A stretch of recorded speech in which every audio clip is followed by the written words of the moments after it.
Ata Siliki, Ata Dongoli, Azalaka Akito. Jeune anniversaire à vous, maman Laurette Nzeba. Merci aussi à Lili Nestor, Clément Mutombo, maman Fanny Madou. Bien des bonnes choses à vous. Et je n'oublierai pas aussi Merveille Makelele, au Calamité au monde à payer, à Okota, à nos émission dans le Doudou Télévision, Calamité. Et Topesi, merci. Na maman Nabiso Moko, Massivi, maman Massivi, Marie-France.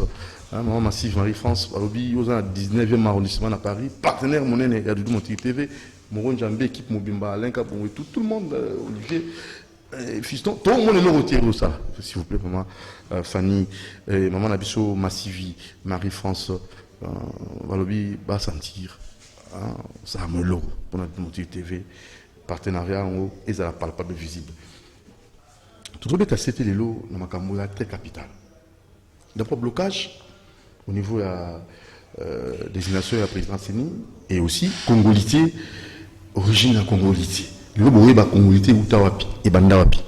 Avant 2150, vision 2150, Trotique la nani 2150, après Mboko Kozandeni. Voilà une visionnaire intime pour nous. Monsieur Jean-Pierre Balakassa que nous saluons aussi. Nous avons qui qu'on reçoit pour vous. C'est un visionnaire, Aza Nyonso et Mbote Papakin. Mbote Papa Doudou et puis Mbote Nabalandi Nyonso de Doudou Montiri TV. Toyambi Nabio Kito, président immeuble présidentiel, coordonnateur à Bana Martyr, Mbote Papa Nabio Kito. Mbote Makasi, Mbote Nabalandi Nyonso, awa vérité, inspiration, il n'y a rien. Awa Epananga Tolobara Makambo sentimenté, awa Tolobara Makambo ya influence T, mais ici on parle de l'inspiration. Là, nous avons un monde d'inspiration, nous avons la suprématie. Parce que beaucoup de gens ne savent pas. Tous en a science ordinaire, tous en a science intermédiaire et science extraordinaire. Science ordinaire, ils allaient école primaire, intermédiaire, ils allaient secondaire, universitaire, et les sciences extraordinaires, ils allaient l'occultisme. Là, on doit vous initier. De otozo benga machi. Alors, l'icolo, il y a science extraordinaire qui est l'occultisme. Ezali kuna kila sezagate ba initia kande batu. Alors, l'icolo nango, il y a extraordinaire ezakana mystère de Dieu. Après mystère de Dieu, il y a la suprématie. Dans la suprématie, il y a les gens qui sont dans le monde d'inspiration. On zamba a inspiraka pona kopesa des nouvelles pona nini koya na mikolo koya. C'est là où moi je suis. Alors pour la communauté. Non, j'arrive. Et parce que vous allez comprendre le logo. Après la suprématie vient le Messie. Après Messie, c'est Dieu le Père. Et si vous allez comprendre la hiérarchie spirituelle, même si Jésus est Dieu, vous allez se confusion. En tout cas, nous avons fait un temps. Communauté, blocage au niveau de la désignation président Sini. Un mot, on a un mot, mais la pénalité, le chef religieux, un mot, quel conseil au Pessabango, peut tout le bélimin de la communauté au fond de nous. Oui, Basango, Pessi Bissosoni, na si confession religieuse, n'est qui n'a pas le bawa que non, Basali Nzambe Bazaï susté. Tout est calé na sous forme à Basali Nzambe.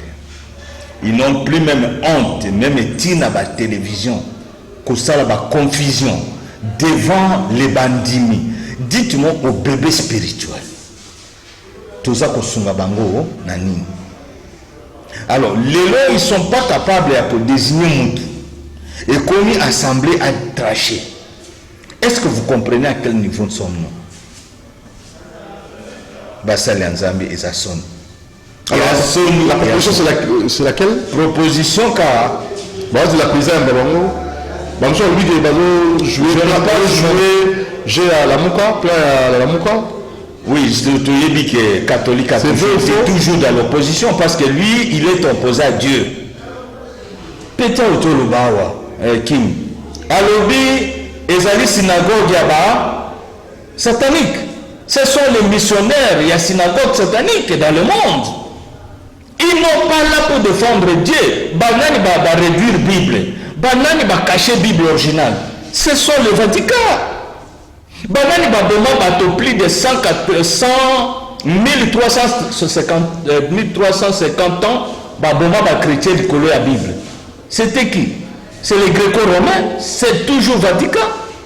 Donc King a solo ba makambo solo. Et c'est synagogue il y a serpent. Et chaque le 25, à partir de 10 à part Yemoko Azakana Vatican, il prend le corps physique à diriger Nini Bagosala l'année prochaine. Oh, besoin de la corona ou non, ils ont autant à Vatican. Est-ce que vous avez Kansani? Classe satanique n'a expliqué un jour ici sur le problème. Biso Bolinga Karatoloba, commentaire sur la politique. Sur le plan spirituel, Boye Bakeno, le monde est dans le mensonge. C'est le monde satanique, c'est le système satanique, c'est classe satanique, c'est le royaume satanique qui dirige le monde. Alors, tous dans la civilisation, il y a 100 ans. N'engeni ni bango bakoya pour défendre la vérité parce que bango balingi vérité. Alors, chez moi, toke ne mamke. Zelanga mke. Bango balobi bango ba confession religieuse. Ba catholique ba boyi, ou 6 ba désigné. Bango 2 kaka ba boyi. Papa, toi qui es la vérité. Balobi, l'église catholique est l'église la plus populaire au Congo. Faux et archi faux. Je vais dire cette démonstration. Dans chaque commune, tu as ta paroisse église catholique et Zaka Moro. Tomi Bali sont les ébélés. Mais une église de réveil. Dans chaque avenue, il y a au moins 2, 3, 4 églises.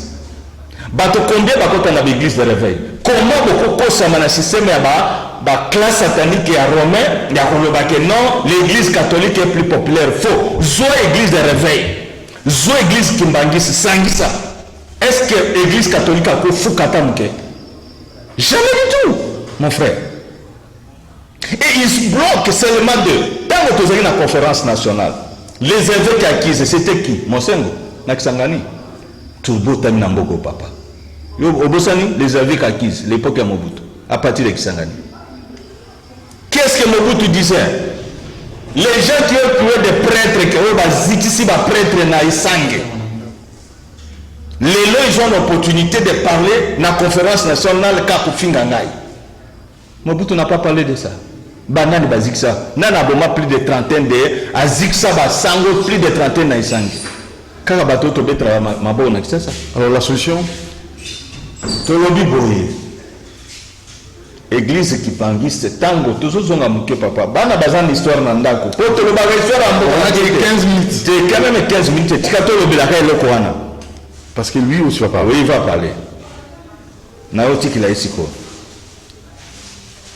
tango conférence nationale bâtir un certain pasteur Mutamba qui était l'église protestante qui église catholique était là likambo wana il fallait balongola Mutamba. Tous en affaires na ina des fois tout na ba rassemblement ya olenga ko des fois. Vous comprenez? Je mode que na ba chef coutumier na kuti mwana fille ya Mutambai. Ayambi biso pa na ina ipene kuna na makapa. Donc ba boya comme pasteur Mutambai a dirigé conférence nationale. Catholique bango baza sérieux te ka biso batia sérieux biso batia longe de tout ça sérieux. Bazui ba pesi mosengo. Tant que mon sein, paix à son âme, et cette histoire, parce que ça, biloko balobé la banate. Mobutu était injuré dans la conférence nationale de le début à la fin. Qui dirigeait? C'est mon sein. D'où les notions qui m'avaient battu à toujours l'église catholique vient le dessus. Il n'est pas l'église la plus populaire du Congo. Non, c'est l'église de réveil déjà plus populaire dans le Congo. Suite de l'église kimbangiste. C'est plus l'église catholique. Alors pourquoi il y a un impôt ça toujours il faut qu'il y a le bindi batubalana? Non, ça il quand même quelque part on doit se dire la vérité. Toujours l'église catholique est en opposition. Ils sont opposés à Dieu pendant Lola, révolution céleste. Nous avons amené théocratie dans le système naïe, bango ba ina démocratie. Nzamba théologique bango ba ina politique, l'art de bien matir, monde cruel, monde de criminels. La démocratie, bande de bandits organisés d'une facteur à une autre. Il y a besoin d'être là-bas, moi pasteur. Rentrons dans les principes de Dieu qui autre que la théocratie et la théologie. Martin Fayoulou organise une marche. Martin Fayoulou n'a pas fait merci pour merci mingi leader. Et là, on se peut en amboka na biso yangoana. Martin Fayoulou. Te, yokana. Azamutu, ala Congo. Alors lui marche contre le système. Azama na boka. Et là, on a sepeli naï à aussi voir si le problème est à faire mapping. En tout cas, merci, leader. En tout cas, merci Ming. Ngama général Ngandu Kisasi na émission, merci Ming. C'est ce qu'on a besoin dans ce pays. Tout ça, on a besoin d'opposition constructive. Assemble, tout l'été pour na loba en un plateau yokaka, que ba Congolais nyons, di kambo ya génocide et bandana Congolais nyons c'est ce qu'ils allaient. Et la mukate, ba mukoli balobité, ba tout balobité, et bandana plateau, ngam to na loba ngwa. Les deux mondes à tout Congolais veut parler de la génocide congolaise. Merci. Alors, merci Mingi Bande Oboli Mbissaïzali que tous dans le monde d'inspiration comprenez la coopération sur le Congo. Nous disons ceci. L'Église catholique peut se solutionner. Président de la République, ce qui d'ailleurs est parrain, est-ce que vous voyez que nous devons présenter Kadima, on a président Ebiéti. Atikala ta ko mona imukoloti nana ngo mutu bo mona ni kolo aye baba to ekolo na inyoso yo yebula to ekolo na inyoso personne mais ce qui est considéré que ba ko présenter est-ce que c'est le tribalisme non biso ba swahili awa na gouvernement utolika to sali tribalisme ko lika Mobutu qu'on n'a pas parlé de tribalisme to sali le plus que Mobutu biso ba swahili oh, tu salis dans le régime passé. Quand on a la présidence, je suis de là, mon frère. Et avec Kilubakati et Swahili, tu ne parles pas Kilubakati ou Swahili, tu n'es pas la présidence. Non, beaucoup ça. Là, on parlait de Kilubakati, partout, on peut faire des réunions même à Kilubakati. Il faut quoi? Il faut dialogue? Pour moi, il faut parlement est traché. Et s'il y a moyen toujours, il n'y a pas de bras de fer. S'il y a moyen d'ouverture, c'est le dialogue. Pour tous un compromis, c'est toujours meilleur. Merci. Mais pour Nasuka, on a le bana autour de Congolité, nationalité. Problème à Congolité. Problème à Congolité, Bandekobo Ranga bien. Namukusi. Ndeko Noël Tchani Nzambe abate la usikosa. Ntingi Pululu mtakotisa ngo. Ntingi Pululu nganga mayele ndeko nanga il faut un jour biso ngana yetu sana émission. Ntingi Pululu 2150 visionnaire. Il faut tout ça banganga mayele bayibananga. Ozanga mayele. Tu regrettes ta moko ndeko na bisa bulunga na fou cesser mais er moko me ressaisir à zone fou cesser ah. Non maintenant ozongeli biso. Fou cesser. Fou. FCC. Fou cesser ce que FCC. Alors, la minute wana, garçon a zongeli biso nga mayele wana. Tolobi papa merci. Honorable. Honorable. Zongela biso. Pourquoi? Il a offert la biso à moi émission wanga. Biso nga ye nandeko ingénieur Fafa. Tolito ça la paix émission na Fafa. Vous foutez le biso à ta trop émission. Ingénieur Fafa. Oh, tout ça, on a eu ma gambe. Ah, neuf. Non, non. Mais, biso to li gato ça la émission ensemble. Il y a une photo émission. Ah, mon type dans l'ensemble, tout ça. Ah, et biso to ça David, to yana na zamba papa, to yana papa. Alors, sikoyo, ni ya muzukuba. Ngana zo senga ke no think fululu merci ko simbe loko wana. Mboko ezana tozali na mboko ezani nini? Tozali kolo ya tono essence. N'importe qui veut être président de ce pays, ça se fait nulle part au monde. Na Zambia, pour être comme président de Zambie, la constitution n'a pas le il faut avoir père, mère d'origine, pas de nationalité, nationalité plaquée, hein? Pas de démocratie, non, d'origine. Et puis, on présenter des arrières et grands-pères na yo batombe na bango. Bango na tombe. Non batombe na village. Masuki. Qu'on est à plus grave. Mais au Congo, quand on parle, ça divise, oh, ça fragilise, bah, français belé, tout ça. Pourquoi non? Ils sont toujours lukando, parce que bango balingi un étranger doit pouvoir. Lui, on a opposant principal à l'Afrique du Sud, à l'Obiboy, Julius Malema, à l'Obini. Les jeunes sud-africains, je Bakangi Zuma, les jeunes sud-africains ne faisons pas comme les jeunes du Congo, qui ont permis que les infiltrés puissent diriger leur pays plus de vingtaine d'années. Maintenant que leur pays est dirigé par leurs propres frères, ils cherchent encore de mettre un autre étranger. Ce n'est pas moi qui l'ai dit. C'est Julius Malema, un opposant principal. Merci, Mingi. Alors, origine, il y a nationalité. Loi Ntingi Punilu, à Kotisaki, origine nango, sur le plan biblique. Et là, sur la prophétie à Kimbangu. Et ça biblique, et ça aussi prophétique. Rapidement. La Bible, c'est comme moyen dans la Bible, ça dit. Na verset chapitre nini. Nakoya nango mukolo tokozala na honorable Ntingi Pululu. Nakoya bino verset moko to bana kotanga. Vous appuyez la loi sur la nationalité. Na l'appuyez donc sinon qui même. Nzambe d'abord a commis un mot biblique que bokoki ko bala na ba étranger té. C'est biblique tokoya kotanga ngo. Et ensuite ça pose problème. Sinon qui c'est compliqué tout ça. Na une fois que c'est biblique ko bala na ba étranger et ça abomination. Tokomona yango tokomona yango biblique tokotanga ba verset biblique et le grand na bio kito asa lobi nyonso presque mais ngana zo lobela kaka sir histoire ya congolité na pouvoir oyo nzambe aloba na Congo awa siko toza na kati ya prison na Lubumbashi eska o Simon Kimbangu asala 30 ans na moloko donc Simon Kimbangu avait déjà soutenu loi et la nationalité. Le 17 juin 1944 dans la prison de le 19 Elisabethville. 17. Oui, le 17 juin 1944. Mais c'est quand on est d'accord na bande konanga bakimbangiste ti. Omoni jusqu'à ce que ba osenga peuple congolais pardon parce que ba assassinat prophétie à Simon Kimbangu. Les gens bato belé bandima sous prophétie wana té. Bato belé bandima la prison. Na prison. Azo soutenir loi sur la nationalité. Azoloba sir makambo. Alors Tangambang. Bande bona biso bakimbangiste baboma prophétie à Congo. Ah nazo tanga juste sir les 4 présidents makambo na luba. Oui, nazoloba nyonso poto koma wana. Le premier chef d'État il prédit que ce dernier sera un homme digne, modèle, exemplaire et respectueux. Mais il ne ferait pas, il ne finira pas son mandat et serait empoisonné. Voilà pour le président Liboso.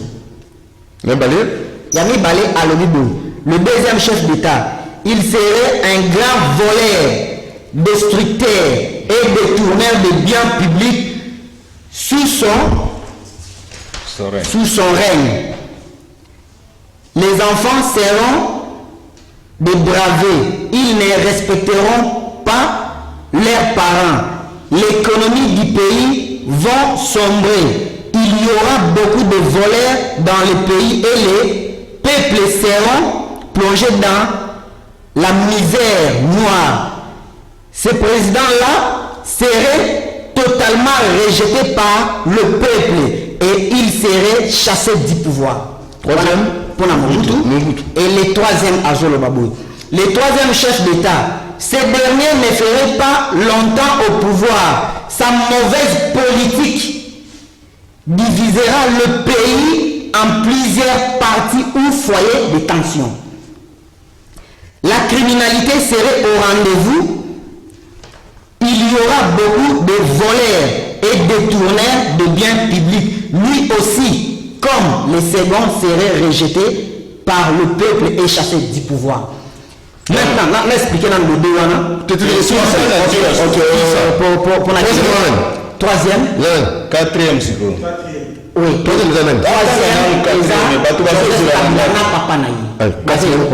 le quatrième chef d'État. Homme très calme et discipliné. Il aura une tâche très difficile pour regrouper les pays et mettre fin au foyer de tension. Il serait aidé et aura beaucoup d'argent pour construire les Congo qu'il dirigera avec probabilité. La sécurité serait garantie pendant son règne. Les Congo seraient prospères. Ensuite, Azolo Baboué, ils n'auront plus des esclaves. Chacun découvrira ses vraies origines qui les rejoindront immédiatement, librement. Donc, Moutou na Moutou a connu la vraie origine naïe. Le 17 juin 1944, dans la prison de Simon Kimbango Zoloba. Quatrième président a causé une tâche très difficile pour regrouper le pays. Félix a commis le pouvoir, histoire de la vérité, désir, blocage, il y a 2 ans d'humiliation, blocage, donc ma cambougnose, mais petit à petit a installé état de chaise, coup de chapeau, à bande de konanga, ma pingagnos, à Est. Nous allons soutenir à 100%, même à 1000%. Forces armées, la police nationale, beaucoup de choses pour contenir de la police. Parce que l'armée a une mission particulière. Très bien, félicitations. Alors, origine, il y a communauté et le Bama na prison Simon Kimbango. Moutou na Moutou. Akoyeba. Origine, et si Kaya Outa, il y a rejoindre librement. Esclave à Kozalate. Orozanayo, Namboka Kongo. Osa la politique na tous les niveaux. Mais sauf présidence. Oye bate Doudou. Ozalaka ceux qui pinje au milieu bate oza pinje. Bon, nana miye ba ceux qui naza mwambila mukala mutna mutani yeba. Alors, nazo senga na honorable Ntingi Pouloulou. Naza vraiment na posa pour partager le message naie na papa na biso Noël Tiani. C'est histoire ya communauté et biblique aussi total na yamona. Bible. Merci beaucoup. Merci Nabio Kito, merci King, merci na équipe Mobimba, merci na maman Nabiso Fanny Ndinga, merci beaucoup maman Fanny Ndinga pour na nego s'abonner à Doudou Monti Télévision, na CP Makasi maman Fanny Madou Fanny, merci pour na nego s'abonner et notre partenaire Azara Moko, maman Kali Massive Indongala, Marie Lagrasse na 19e arrondissement à Paris. Abonnez-vous massivement à Doudou Monti Télévision. Maman Laurette Nzemba, Yayo Permona, Nzeba. Ciao.